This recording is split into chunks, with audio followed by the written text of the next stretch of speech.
Welcome to our deep dive, and this time we're tackling Gad Saad's The Parasitic Mind. You know, you've given us a fascinating book to unpack here. I mean, maybe a little controversial, right? It is a bold book, that's for sure. Yeah. Tackling some, really hot button issues head on.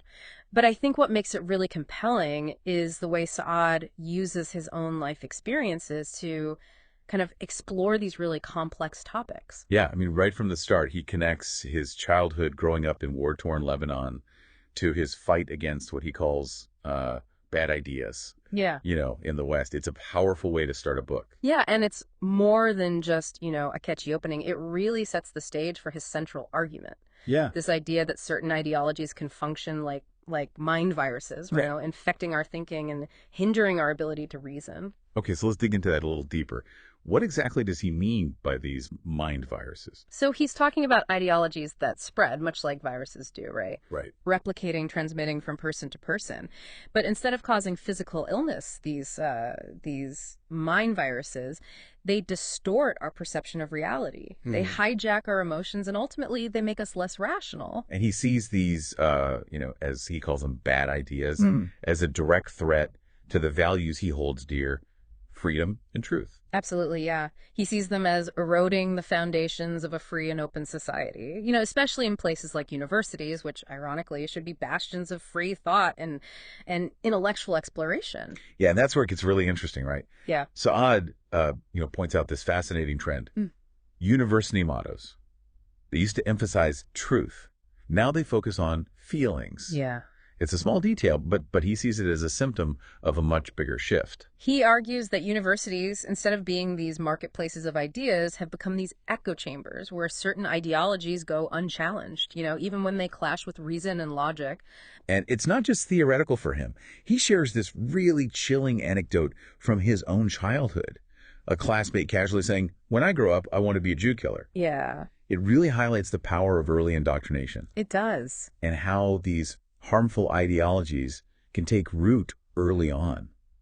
That anecdote is incredibly powerful. It shows how these ideas aren't just these abstract concepts. They have real-world consequences. Right. And it connects directly back to his experience in the Lebanese Civil War, where he saw firsthand, the devastating impact of tribalism, ideological conflict. So it's like he's fighting two wars, right? Sure. One, in the literal sense, surviving a civil war. Yeah. And another in the realm of ideas, battling what he sees as dangerous ideologies spreading in the West. Exactly.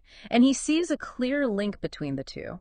Both involve a struggle for freedom and truth. Yeah. It's not just about, winning an argument. It's about protecting the very foundations of a society that values individual liberty and critical thinking. Speaking of fighting for what you believe in, Saad also has this really intriguing personal story about how he abandoned a promising soccer career to pursue academia.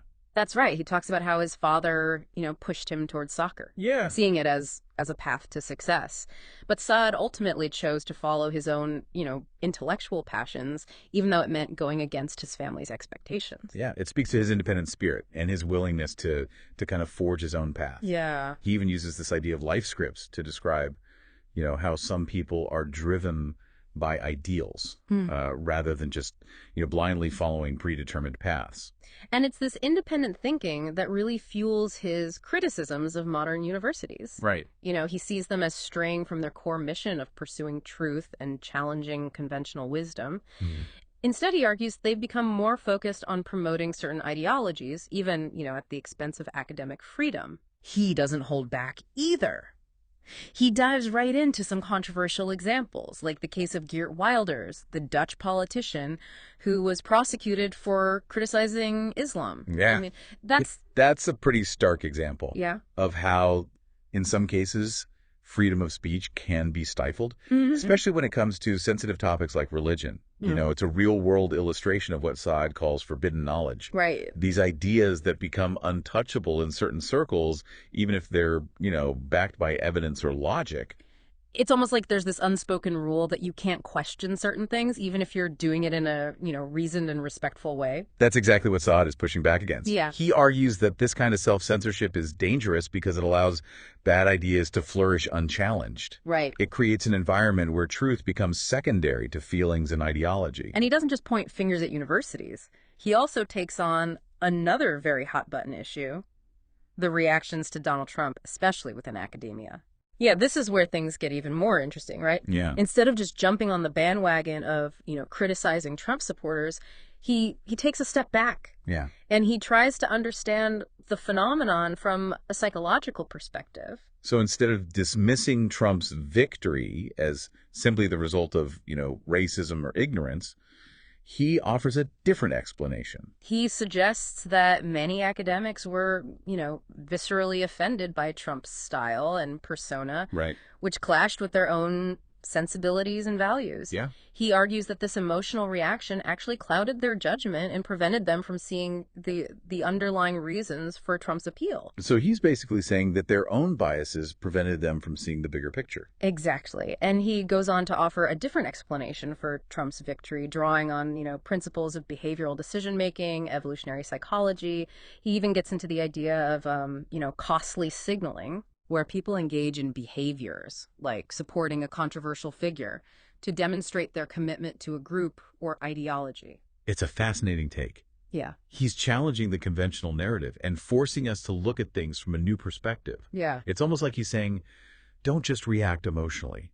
Think critically about why people are drawn to certain ideas, even if you find those ideas offensive or repugnant. And it's not just politics where he sees this happening. He also talks about how even humor has become a target of political correctness. Yeah. Where people are afraid to tell jokes or, express themselves freely for fear of causing offense. He brings up the example of Tim Hunt, the Nobel Prize winner, who was basically ostracized for making a joke about women in labs. It's a pretty striking example of how even something as seemingly harmless as humor can become a minefield, in a climate where everyone is hypersensitive to potential offenses. And it all ties back to this larger point about the erosion of free speech and the increasing dominance of what Saad calls the parasitic mind. He argues that these mind viruses are spreading, infecting our institutions or relationships, even our own thought processes. Right. And he sees it as a real threat to individual liberty and the pursuit of truth. Yeah, and it's not just, anecdotal evidence that he's using. Saad brings in a lot of research to support these claims, particularly from the field of evolutionary psychology. Oh, evolutionary psychology. Now that's where things can get really interesting and sometimes a little uncomfortable. Yeah. What kind of research is he drawing on? He dives into studies on things like, mate preferences and how they align with evolutionary principles. Right. For example, he talks about research showing that men across cultures tend to prioritize physical attractiveness in a mate, while women tend to place more emphasis on resources and status. So basically those stereotypical gender roles we often hear about might actually have some basis in biology. That's what the research suggests, yeah. And it can be a bit controversial because it challenges some of our assumptions about, gender and equality. I can see how that would, ruffle some feathers. But isn't it important to understand these underlying biological drives, even if they make us uncomfortable? Saad would definitely argue that it is. He believes that ignoring these biological realities can lead to policies and social movements that are ultimately misguided and even harmful. He also gets into some pretty dark territory with the Cinderella effect, where stepchildren are statistically more likely to be abused than biological children. That's a sobering example. But again, he's not presenting this information to shock or offend. He's using it to illustrate how our evolutionary past still shapes our behavior in really profound ways, even if we're not, consciously aware of it. So even though we like to think of ourselves as, rational and enlightened beings, we're still driven by these primal instincts that we might not even fully understand. Exactly, yeah. And to further illustrate this point, Saad draws some fascinating parallels between human behavior and the behavior we observe in the animal kingdom. Oh, I love a good animal analogy. Which creatures make an appearance in this book? Well, he talks about brood parasitism, where one species tricks another into raising its offspring. Okay. Much like a cuckoo bird, laying its eggs in another bird's nest.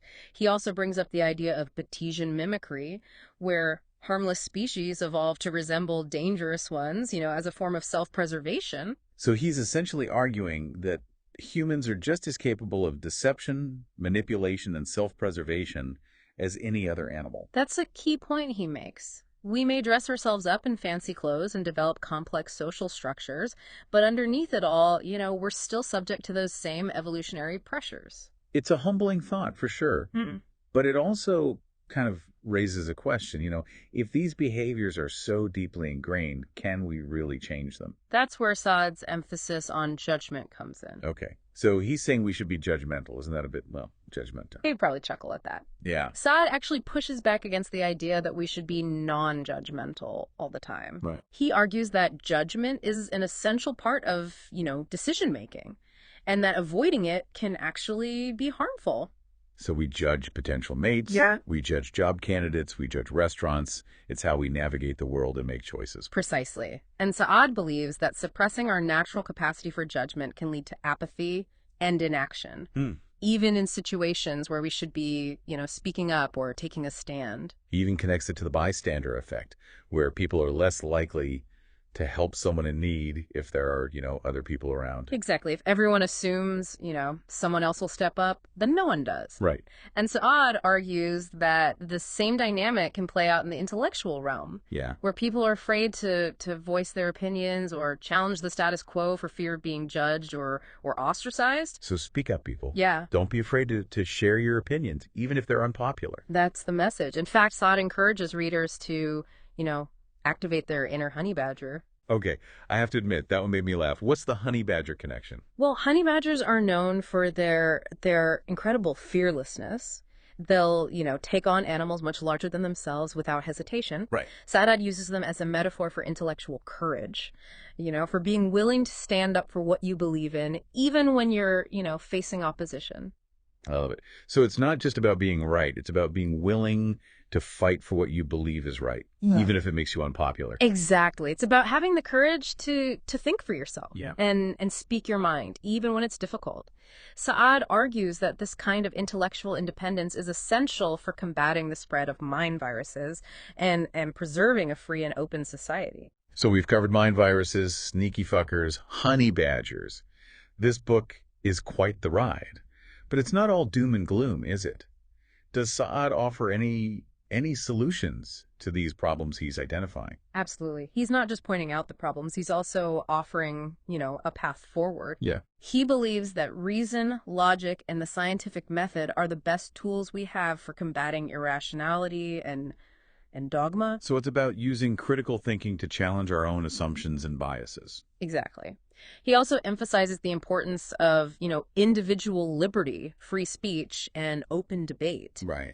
He sees those as essential safeguards against the tyranny of the mob and the dangers of ideological conformity. So it's not just about criticizing the bad, it's also about actively promoting the good. That's a key takeaway. Saad isn't just a pessimist pointing out the problems. He's also an optimist, offering solutions. He wants to equip readers with the mental tools they need to navigate a world that's, increasingly complex and polarized. That's a great point. He's not just trying to win an argument. He's actually trying to help people think more clearly and make better decisions. And to do that, he encourages us to, embrace reason, challenge assumptions, and never stop questioning the status quo. It's a call to action for anyone who values truth, freedom, and intellectual integrity. But how do we actually apply these ideas in our everyday lives? I mean, it's one thing to talk about critical thinking. It's another to actually put it into practice. That's where things get really interesting. Saad argues that these ideas aren't just abstract concepts. Right. They can actually impact things like our consumer choices, our relationships, even the way we raise our children. So it's not just about, debating philosophy in some ivory tower. It's about recognizing how these mind viruses can actually affect our daily lives. Yeah, and he even uses some really compelling examples from the world of marketing and advertising to illustrate these points. Oh, that's a good one. I'm always fascinated by how marketing taps into our psychology. Yeah. What kind of examples does he give? He talks about how companies often exploit our evolutionary biases to sell us products. They play on our insecurities, our desires for status, and our primal urges to make us believe we need things we don't really need. It's like that saying, we buy things we don't need with money we don't have to impress people we don't like. Exactly. And Saad argues that this kind of manipulation is only effective because we're not always aware of the underlying, psychological forces at play. We're not thinking critically about the messages we're being bombarded with. So what's the solution? How do we become more, mindful consumers? Well, Saad encourages us to be more discerning about the products we buy and the companies we support. He talks about the idea of, voting with your wallet. Right. But choosing to support businesses that align with your values. That makes sense. Yeah. But it's not just about being a conscious consumer, is it? It's also about being, critical of the information we consume and the ideas we allow to influence us. Absolutely, yeah. That's where the real battle against the parasitic mind takes place.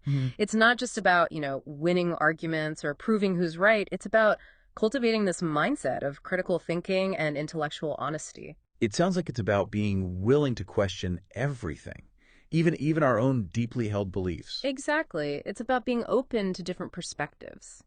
Being willing to change your mind when presented with new evidence and recognizing that you might not always be right. That's a tough one for a lot of people, myself included. We all like to think we're right. Yeah. But I guess that's part of the challenge, isn't it? It is. To be willing to have those uncomfortable conversations, even with people we disagree with. It's definitely not easy, but it's crucial for combating these mind viruses. Saad argues that, silencing dissenting voices or shutting down debate only strengthens bad ideas. Right. We need to be willing to engage with those who hold different views. Challenge their assumptions and present our own arguments in a clear and persuasive way. That's a tall order, but I think it's a worthy goal. Saad's book has really challenged me to think more critically about the world around me and to be more aware of my own biases. Yep. It's a reminder that the pursuit of truth and freedom requires constant vigilance and a willingness to engage in the battle of ideas. And it all starts with recognizing that these mind viruses exist, understanding how they spread, and developing our own intellectual immune systems to protect ourselves from their harmful effects. So what does this all mean for you, the listener? Have you encountered any mind viruses in your own life? What steps can you take to protect your own mind from these harmful ideologies? Remember, the battle of ideas begins within each of us. Cultivate your own intellectual immune system, question your assumptions, and never stop seeking the truth.